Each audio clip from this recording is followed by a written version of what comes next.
Hello friends, welcome to all of you on my YouTube channel Sarkari Bharat. दोस्तों, जैसा कि आप सभी को पता है, हम एसएससी सॉरी सीटेट के लिए सेंट्रल टीचर एलिजिबिलिटी टेस्ट केंद्रीय शिक्षक पात्रता परीक्षा के लिए सीडीपी की क्लास हमारी चल रही है। तो सीडीपी की क्लासेस हमारी चल रही हैं, कंटिन्यूस चल रही हैं। और ये जो क्लासेस चल रही हैं ये आपके प्रीवियस ईयर पेपर के आधार पर चल रही हैं। जिससे क्या है कि जो आपका सीडीपी का पार्ट रहता है 150 में से 30 नंबर की आपकी चाइल्ड डेवलपमेंट पेडागोगी आती है, बाल मनोविकास आता है।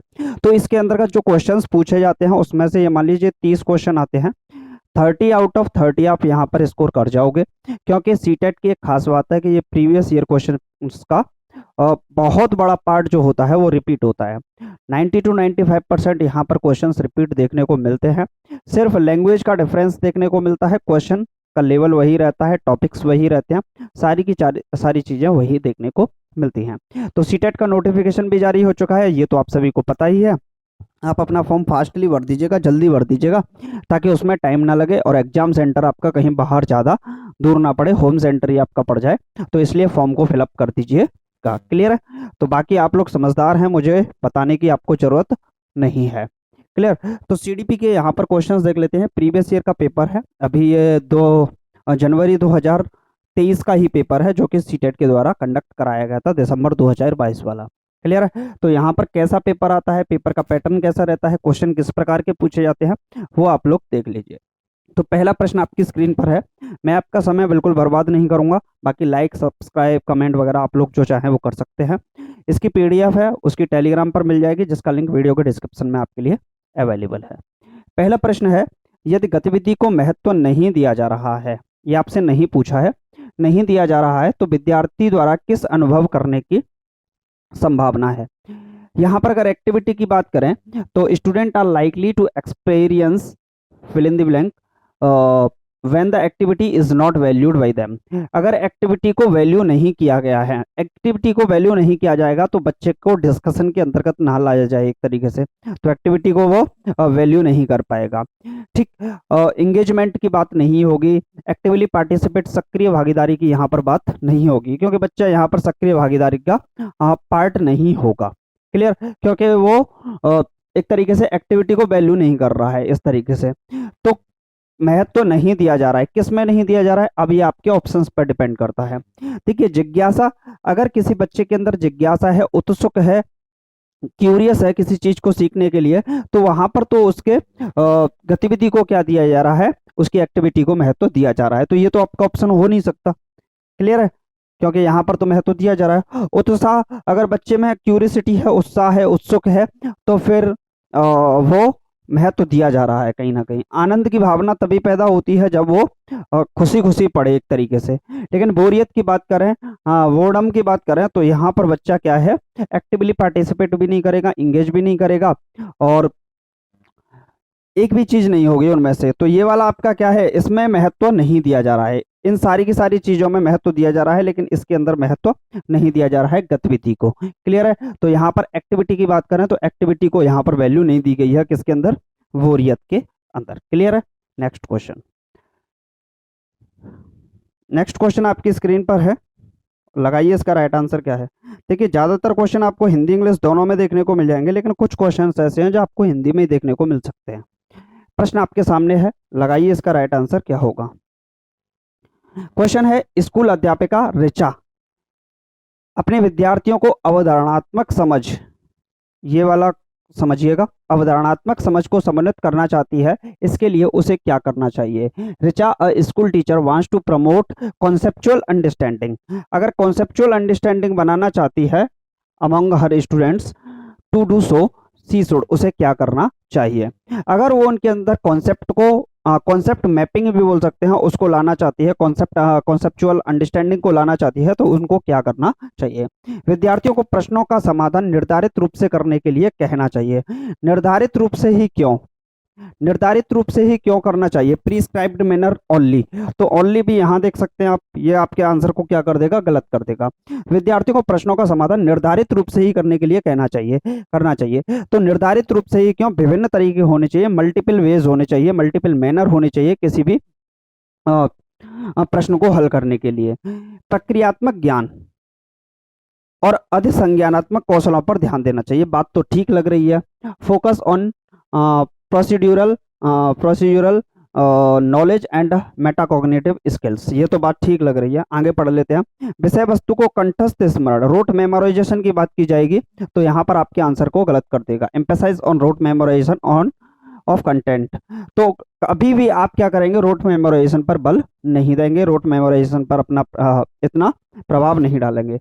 विद्यार्थियों को अवधारणाओं में संबंधता स्थापित करने के लिए निरुत्साहित करना चाहिए। आप उत्साहित करते हैं ना कि निरुत्साहित करते हैं, तो ये सारे के सारे आपके क्या हो जाएंगे, ये दोनों गलत हो जाएंगे, ये भी गलत हो जाएगा। फर्स्ट ऑप्शन आपका क्या हो जाएगा, इस सवाल का आंसर हो जाएगा। क्लियर है कि नहीं? चलिए नेक्स्ट क्वेश्चन देख लेते हैं। तो ये क्वेश्चन आपको समझने होंगे, बहुत आसान सवाल आते हैं, कोई टफ क्वेश्चन नहीं देखने को मिलेगा आपको। साइड से आवाज आ रही है? क्लियर। नेक्स्ट क्वेश्चन है, निम्नलिखित में से कौन सी सामाजिक रचनावादी कक्षा की विशेषता है? रचनावादी कक्षा की विशेषता है, यानी कि सोशियो कंस्ट्रक्टिविस्ट क्लासरूम की विशेषता इनमें से कौन सी है? तो सोशियो कंस्ट्रक्टिविस्ट क्लासरूम की कौन सी विशेषता होगी? अगर बात की गई है रचनावाद की, तो इनोवेशंस की बात की जाएगी, यानी कि नवाचार की बात की जाएगी, अनुसंधान की बात की जाएगी, एक्सप्लोरेशन की बात की जाएगी, डिस्कवरिंग की बात की जाएगी, खोज की बात की जाएगी। क्लियर। तो ये सारी की सारी चीजें यहाँ पर आपको देखने को मिलेंगी। तो ये क्या बोल रहा है, सामाजिक रचनावादी कक्षा की विशेषता है। अध्यापिका द्वारा विद्यार्थियों को प्रतियोगिता उन्मुखी दृष्टिकोण का विकास करना। आप बच्चों के अंदर प्रतियोगिता उन्मुखी दृष्टिकोण पैदा करना चाहते हैं, कंपटीशन ओरिएंटेड एटीट्यूड उनके अंदर अगर लाना चाहते हैं, तो वहां पर उनके अंदर डिस्क्रिमिनेशन की भावना पैदा हो सकती है, यानी कि अलगाव या पृथकीकरण की भावना पैदा हो सकती है, जो कि वो एक समावेशी कक्षा के लिए तो बिल्कुल सही नहीं मानी जाती है। इंक्लूसिव क्लासरूम के लिए ये एक बेहतर विकल्प नहीं होता है।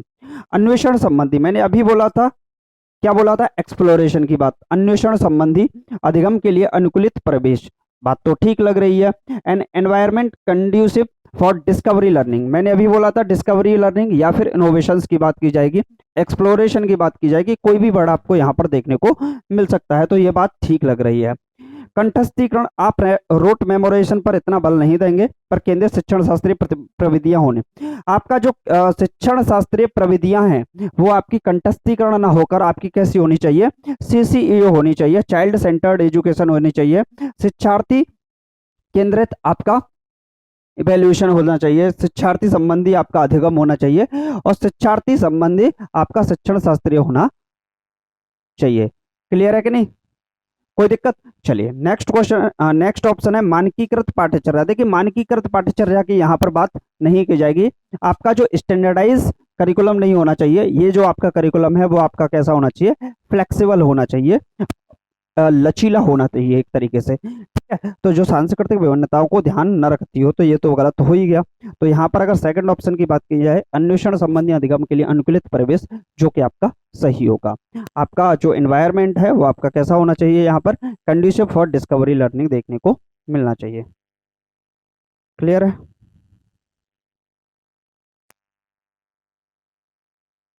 नेक्स्ट है, विद्यार्थी कक्षा में अधिगम की प्रक्रिया में अधिक सक्रिय और सहभागी बना महसूस करते हैं यदि कक्षा का परिवेश समुन्नत करता है। सहभागी यानी कि कोऑपरेटिव महसूस करते हैं और एक्टिवली पार्टिसिपेट करने की भावना उनके अंदर देखने को मिलती है, ऐसी फीलिंग्स उनके अंदर आती हैं, ऐसे एक्सपीरियंस उनको देखने को मिलते हैं यदि कक्षा का परिवेश समुन्नत करता है। कैसा परिवेश होना चाहिए ये समझ लीजिए। अवधारणाओं के बारे में जिज्ञासा, यानी कि जो भी कॉन्सेप्ट है उनके बारे में अगर बच्चा इस उत्सुक है, जिज्ञासु है, तो यह बात ठीक मानी जाएगी। अपने विचारों पर विचार विमर्श चिंतन होना चाहिए, बात तो ठीक है। नेक्स्ट है अध्यापक का निष्क्रिय अनुकरण। निष्क्रिय अनुकरण नहीं होना चाहिए। देखिए अनुकरण तो होना ही नहीं चाहिए, लेकिन अनुकरण है भी तो फिर सक्रिय होना चाहिए, निष्क्रिय की तो कोई बात ही नहीं। ज्ञान का मात्र पुनरुत्पादन। मात्र पुनरुत्पादन का मतलब है, मान लीजिए कि मैंने आपको कोई स्टोरी सुनाई, आपने एज इट इज एज, उसमें ना कोई फेरबदल किए ही वो स्टोरी मेरे को डायरेक्ट सुना दी, तो इसको बोलते हैं मात्र पुनरुत्पादन, यानी कि एक तरीके से रिवर्सिबिलिटी कर दी आपने उस चीज की। तो यहाँ पर आप रिवर्सिबिलिटी की भावना पैदा कर रहे हैं, एक तरीके से जैसा मैंने बोला वैसा ही आपने मुझे बोल दिया। तो यहाँ पर वो खुद का अपना ज्ञान यहाँ पर नहीं यूज कर पाएगा, जो कि फर्स्ट सेकंड ऑप्शन के अंदर यहाँ देखने को मिल जाएगा। तो फर्स्ट और सेकंड आपको ऑप्शन नंबर फर्स्ट में ही देखने को मिलेंगे, जो कि सही होगा। क्लियर है। देखिए, समाज की बात की जाए, संस्कृति की बात की जाए, तो यहाँ पर बहुत सारी चीजें आपको देखने को मिलती हैं। अगर समाज की बात की जाए, संस्कृति की बात की जाए, तो विभीषण जो है वो रावण कुल में भी रहकर उसके व्यवहार में बदलाव नहीं आया, वहां से वो निकल आया, और राम के पास रहकर भी कैकई का क्या हो गया, सत्यानाश हो गया एक तरीके से। तो ये बात आप लोगों को समझनी होगी। नेक्स्ट है, विद्यार्थियों के अधिगम को सहज सुगम बनाने के लिए, सहज सुगम यानी कि फैसिलिटेट करना है, बनाने के लिए अध्यापक को किस प्रकार की गतिविधियों का संचालन करना चाहिए। तो विद्यार्थियों के अधिगम को सहज सुगम बनाने के लिए अधिगम जो लर्निंग होनी चाहिए वो फैसिलिटेटर का कार्य करनी चाहिए, और एक टीचर जो है वो सुविधादाता का कार्य करना चाहिए स्टूडेंट के लिए। अध्यापक को किस प्रकार की गतिविधियों का संचालन करना चाहिए, यहाँ देखते हैं जो उनके प्रतिदिन के जीवन के लिए प्रासंगिक हो, बात तो ठीक है। जो यांत्रिक हो और उसमें निष्क्रिय श्रवण शामिल हो, निष्क्रिय नहीं होना चाहिए, सक्रिय श्रवण होना चाहिए, पैसिव ना होकर ये एक्टिवली होना चाहिए, एक्टिव लिसनिंग होनी चाहिए। जो संदर्भ से हटकर हो, कभी भी आप किसी भी प्रश्न का उत्तर दे रहे हैं संदर्भ से हटकर नहीं दें। मैंने जैसे बोला आपसे काओ का ऐसे लिखिए, यानी कि गाय पर निबंध लिखिए, आप भैंस के ऊपर निबंध लिख रहे हैं तो आप संदर्भ से ही हट गए, आपको मार्क्स तो मिलेंगे ही नहीं, कोई मतलब ही नहीं है। तो आप उस कॉन्टेक्स्ट में जिसमें बात की गई थी आप उस कॉन्टेक्स्ट में बात ही नहीं कर रहे हैं, तो क्या हो गया, संदर्भ से हटकर कभी भी आप नहीं जाएंगे। जो जटिल से सरल की ओर आगे बढ़ते हुए क्रम में प्रस्तुत हो, जटिल से सरल की ओर, जटिल से सरल की ओर क्यों होना चाहिए, सरल से जटिल की ओर होना चाहिए। Presented in progressive sequence from complex to simple, कोई भी चीज अगर हम सीखना चाहते हैं वो सिंपल टू कॉम्प्लेक्स होनी चाहिए, यानी कि अगर हम उसे सीखना चाहते हैं सिंप्लेक्स टू कॉम्प्लेक्स। एक बात बताइए, आप लोगों में से बहुत सारे स्टूडेंट ऐसे होंगे जिन्होंने 12th क्लास में सिंप्लेक्स मेथड और कॉम्प्लेक्स मेथड इंग्लिश ग्रामर के अंदर पढ़ा होगा। तो आपने पहले सिंपल पढ़ा था या कॉम्प्लेक्स पढ़ा था, आपने पहले सिंप्लेक्स ही पढ़ा था, फिर उसके बाद कॉम्प्लेक्स पढ़ा था, यानी कि आप सरल से जटिल की ओर जाने का प्रयास करेंगे, ना कि जटिल से सरल की ओर। तो ये भी गलत हो जाएगा। तो एक ही ऑप्शन बचता है, फर्स्ट ऑप्शन, जो उनके प्रतिदिन के जीवन के लिए प्रासंगिक हो, relevant to their everyday life. आपका जो भी अधिगम है, जो भी आप का अधिगम है वो आपके दिन प्रतिदिन के से जुड़ना चाहिए, मतलब दिन प्रतिदिन की जो आपकी लर्निंग है उससे एंगेज करना चाहिए। नेक्स्ट देख लेते हैं। नेक्स्ट क्वेश्चन आपकी स्क्रीन पर है। क्वेश्चन है, विद्यार्थियों में समालोचनात्मक चिंतन, समालोचनात्मक चिंतन को बोलते हैं क्रिटिकल थिंकिंग। अगर किसी बच्चे के अंदर क्रिटिकल थिंकिंग का विकास किस प्रकार सहज सुगम किया जा सकता है, क्रिटिकल थिंकिंग का जो विकास है वो किस प्रकार सहज सुगम किया जा सकता है, यानी कि क्रिटिकल रूप से बच्चा सोच सकता है, फैसिलिटेट करेगा by emphasising on critical thinking. Clear है। तो चलिए देख लेते हैं। यहाँ पर अगर समालोचनात्मक चिंतन की है तो चिंतन पर बल दिया जाएगा, और जो बच्चा है वो चिंतन करेगा, जिज्ञासु भी होगा एक तरीके से। तो विविध संदर्भों में अधिगम के अनुप्रयोग द्वारा, बात तो ठीक लग रही है। समझ के स्थान पर कार्य को शीघ्र अतिशीघ्र पूरा करने के लिए प्रतियोगिता करवाना। देखिए, शीघ्र से अतिशीघ्र की कोई जरूरत नहीं है, जब तक बच्चा सीखेगा नहीं कोई फायदा नहीं है। आप शीघ्र कराओ, अतिशीघ्र कराओ या बिल्कुल स्लो कराओ, कोई फर्क नहीं पड़ता, बच्चा सीखना चाहिए, ये सबसे बड़ी बात है। वहां पर भी आप प्रतियोगिता की बात करते हैं, यहाँ पर अगर प्रतियोगिता की बात कर रहे हैं तो बच्चों के अंदर डिस्क्रिमिनेशन यानी कि अलगाव की भावना पैदा हो सकती है, जो कि एक बेहतर क्लासरूम के लिए अच्छी नहीं मानी जाती। और प्रतियोगिता करा रहे हैं तो वहां समालोचनात्मक चिंतन इतना नहीं हो पाएगा, क्योंकि रटंत विद्या को वहां फॉलो किया जाएगा। अध्यापक द्वारा दिए गए व्याख्यान का केवल सारांशीकरण, देखिए व्याख्यान की बात करें यानी कि लेक्चर मेथड की, ये बहुत ज्यादा ओल्डेस्ट मेथड माना जाता है, और जो व्याख्यान विधि है वो केवल सारांशीकरण नहीं होनी चाहिए, व्याख्यान विधि होनी ही नहीं चाहिए। जो आपकी विधि होनी चाहिए वो ABL यानी कि एक्टिविटी बेस्ड लर्निंग होनी चाहिए। बच्चे को लिटिल साइंटिस्ट कहा गया है जीन पियाजे के द्वारा, बच्चे को सक्रिय ज्ञान का निर्माता कहा गया है, तो वो एक्टिवली पार्टिसिपेट करेगा तभी तो सीखेगा। यहाँ पर आप अपने लेक्चर दे के चले गए, सारांशीकरण करके चले गए, तो बच्चा वहां पर कुछ नया सीख ही नहीं पाएगा। क्लियर। तो ये भी आपका क्या हो जाएगा, आपका गलत हो जाएगा। नेक्स्ट है विषय वस्तु का कंठस्थीकरण। ये तो भाई पेपर में हो क्या रहा है मुझे पता ही नहीं चल रहा है, सारे के सारे क्वेश्चंस कंठस्थीकरण पर डिपेंड आ रहे हैं। तो रूट मेमोराइजेशन को कभी भी फॉलो नहीं करेंगे, और अध्यापक निष्क्रिय ना होकर कैसा होना चाहिए, सक्रिय होना चाहिए। अनुकरण तो होना ही नहीं चाहिए, इमिटेशन नहीं होना चाहिए, लेकिन हो भी तो फिर सक्रिय हो तो बात चलेगी भी, लेकिन निष्क्रिय पैसिव का तो कोई फॉर्म बनता ही नहीं है। तो फर्स्ट ऑप्शन ही आपका सही बनेगा, विविध संदर्भों में अधिगम के अनुप्रयोग द्वारा। क्लियर है भाई? देख लो भाई कितने आसान सवाल आते हैं पेपर में। आप लोग बस प्रैक्टिस प्रैक्टिस प्रैक्टिस पे लगे पड़े हो। मैं प्रैक्टिस अच्छी करा रहा हूँ यहाँ पर, इससे अच्छी प्रैक्टिस कोई नहीं हो सकती सीटेट के लिए। तो अधिगम की गति, pace of learning is, pace कहना ऐसा होना चाहिए, गति कैसी होनी चाहिए लर्निंग की। तो ऑप्शंस आपके सामने हैं। पूरी तरह व्यक्तिगत कारकों पर निर्भर होनी चाहिए। व्यक्तिगत कारकों पर निर्भर क्यों होनी चाहिए? Dependent solely on personal factors, personal factor पर नहीं होनी चाहिए पूरी तरह से, जो कि क्या होने चाहिए, सामाजिक रूप से होनी चाहिए, विभिन्न तरीके से होनी चाहिए। पूरी तरह वातावरणीय कारकों पर निर्भर होनी चाहिए, यानी कि एनवायरमेंटल जो फैक्टर्स हैं उन पर पूरी तरह से आप क्यों बोल सकते हो सोलली, वो वातावरणीय कारकों पर निर्भर होगी, व्यक्तिगत कारकों पर भी निर्भर होगी। व्यक्तिगत और वातावरणीय कारकों दोनों से स्वतंत्र है, और व्यक्तिगत और वातावरणीय कारकों की पारस्परिक क्रिया पर निर्भर है। बात तो ये भी ठीक लग रही है। व्यक्तिगत और वातावरणीय कारकों की पारस्परिक क्रिया पर निर्भर करती है आपकी जो अधिगम की गति है, लर्निंग की गति। आप वातावरण से भी सीखते हैं और पर्सनली भी सीखते हैं। और बोला भी गया है डेवलपमेंट के बारे में, तो एक डेवलपमेंट का फॉर्मूला होता है, development equal to heredity and environment.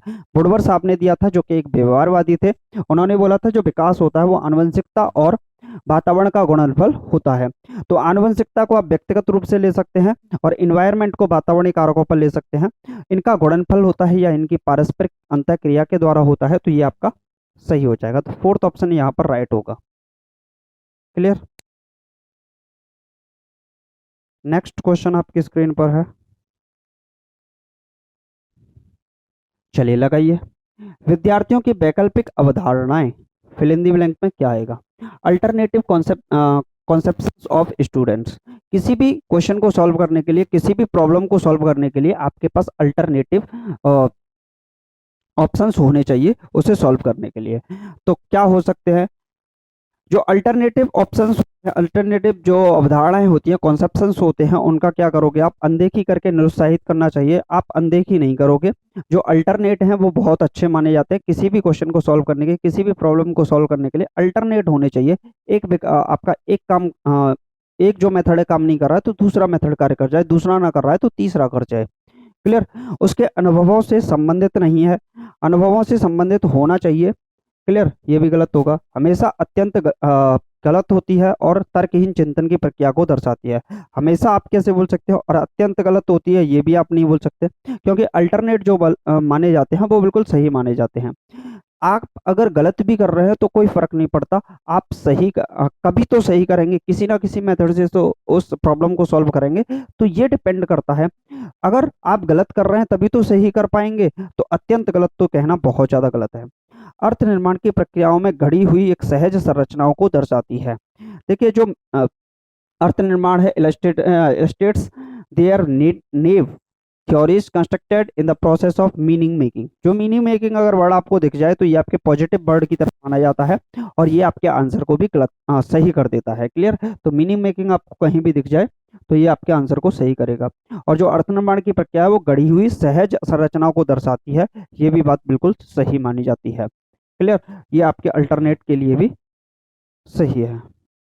और ये लास्ट क्वेश्चन आज की इस वीडियो का, उसके बाद आपका मैथमेटिक्स शुरू होता है। चलिए भाई नेक्स्ट क्वेश्चन। क्वेश्चन है किसी भी अवधारणा का शिक्षण करते समय किस बात से बचना चाहिए? आप किसी भी अवधारणा पर, यानी कि while teaching a concept it is important to avoid. आप किसी कॉन्सेप्ट के बारे में समझा रहे हैं, टीचिंग कर रहे हैं, पढ़ा रहे हैं, तो आपको किस बात से बचना चाहिए? कौन सी बात है जिससे आपको बचना चाहिए जो कि महत्वपूर्ण है? अब इसका आंसर तो आपके विकल्प पे ही निर्भर करता है। अवधारणाओं के विभिन्न पहलुओं के मध्य संबद्धता स्थापित करना, बात बिल्कुल सही है। आपके जो अवधारणा है, जो आपके कॉन्सेप्शंस है, वो विभिन्न पहलुओं पर के मध्य संबद्धता स्थापित करते हो। Making connections among different aspect of the concept. मान लीजिए आप किसी कॉन्सेप्ट के बारे में पढ़ा रहे हैं, कोई भी कॉन्सेप्ट है और उस कॉन्सेप्ट के बारे में आप पढ़ा रहे हैं। मान लीजिए कि आप पढ़ा रहे हैं ट्राइंगल के बारे में, आप ट्राइंगल के बारे में पढ़ा रहे हैं, ट्राइंगल के तीनों एंगल का सम बराबर होता है। सॉरी, तीनों एंगल का जो सम होता है वो 180 डिग्री होता है। आप ऐसा बोल रहे हैं, तो यहाँ इसको पढ़ाने से पहले आप क्या बोल रहे हैं कि देखिए भाई, राइट एंगल ट्राइंगल को समझ लीजिए आप क्या होता है, आइसोसेलेस ट्राइंगल को समझ लीजिए, स्केलेन ट्राइंगल को समझ लीजिए, फिर आप ऑब्ट्यूज, एक्यूट, इन ट्राइंगल को समझा रहे हैं। उसके बाद आप उसके सेंटर को समझा रहे हैं, उसमें बता रहे हैं कि जो एक्सटर्नली एंगल है वो कितना होता है, लाइन के थ्रू 180 डिग्री का एंगल बनता है। अगर आप इन सारी चीज़ों को समझा रहे हैं तो आप समझाना क्या चाहते थे, ट्राइंगल के एंगल का सम कितना होता है, ट्राइंगल के तीनों एंगल का सम 180 डिग्री होता है, आप ये समझाना चाहते थे। लेकिन आपने बहुत सारे कॉन्सेप्ट उसके समझा दिए। इसका मतलब आप उसे कहीं ना कहीं इंटरलिंक करने की कोशिश कर रहे हैं, मध्य संबंधता स्थापित करने की बात कर रहे हैं उसके विभिन्न एस्पेक्ट पर। क्लियर है? तो ये तो बिल्कुल सही मानी जाती है।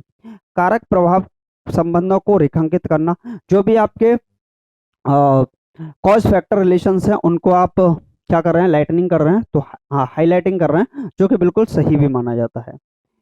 अवधारणाओं को गैर उदाहरणों के साथ प्रस्तुत करके, गैर उदाहरणों के साथ प्रस्तुत नहीं करना है, आप उनके इंटरलिंक जो होते हैं, जो आप उनसे संबंधित इन कॉन्टेक्स्ट बोल सकते हैं। यहाँ पर अगर वर्ड होता है इन कॉन्टेक्स्ट, संदर्भ में, इन कॉन्टेक्स्ट वर्ड होता है यहाँ पर संदर्भ में, ये होता अवधारणाओं को संदर्भ के साथ प्रस्तुत करना चाहिए, तो बिल्कुल सही माना जाता। लेकिन ये है ही नहीं, तो क्या होगा, गलत होगा, ये वाली बात गलत हो गई आपकी।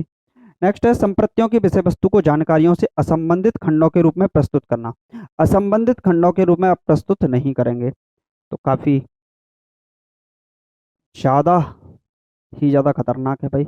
अवधारणाओं को गैर उदाहरणों के साथ प्रस्तुत करना, कर भी सकते हैं किसी किसी कंडीशन पे, थोड़ी बहुत कंडीशन पे गैर उदाहरणों से संबंधित भी हो सकता है, तो ये भी आपका सही माना है सीटेट ने। बाकी आपका जो बचना चाहिए हमें, ये ज़्यादा गलत है। गलत तो ये भी है पर इतना ज़्यादा गलत नहीं है, लेकिन फोर्थ ऑप्शन ज़्यादा गलत है। संप्रतियों की विषय वस्तु को जानकारियों के असंबंधित खंडों के रूप में प्रस्तुत करना, गैर उदाहरण से आप कर रहे हैं तो भी चल जाएगा, लेकिन असंबंधित खंडों से नहीं चलेगा। डिसकनेक्टेड चंक्स ऑफ इंफॉर्मेशन आपकी नहीं होनी चाहिए, तो फोर्थ ही हो जाएगा, क्योंकि आपसे बचना चाहिए, गलत पूछा था, गलत ही है, गलत है, इसी वजह से ये सही है, तो ये आपका सही हो जाएगा। क्लियर है? तो ये मैंने आपको करा दिया कुल मिलाकर 10 प्रश्न। इसके बाद आपका मैथमेटिक्स से स्टार्ट होता है, नेक्स्ट क्लास के अंदर हम उसे भी करा देंगे। तो अगर आप सीडीपी की तैयारी कर रहे हैं, चाइल्ड डेवलपमेंट पेडागोगी की, सीटेट के लिए तैयारी कर रहे हैं, तो आप लाइक सब्सक्राइब कमेंट वगैरह करना चाहें तो कर दीजिएगा, नहीं तो कोई बात नहीं है। आप लोग क्लासेस का बेनिफिट लेते रहिएगा, और ये आपके लिए बेनिफिट होंगे। 30 में से 30 का स्कोर हमने सोच रखा है अब की बार प्रत्येक स्टूडेंट का आएगा जो पेपर करके जाएगा। बाकी आप पढ़ने के लिए तो यूट्यूब भरा पड़ा है, कहीं भी कुछ भी पढ़ सकते हो, कोई फ़र्क नहीं पड़ने वाला। आप पढ़ते रहो, लगाते रहो। बाकी आप समझदार हो, और बीएड वगैरह बीटीसी वगैरह करके आए हो, ग्रेजुएशन करके आए हो, तो आपसे ज़्यादा बेहतर कौन समझदार होगा इस उम्र में।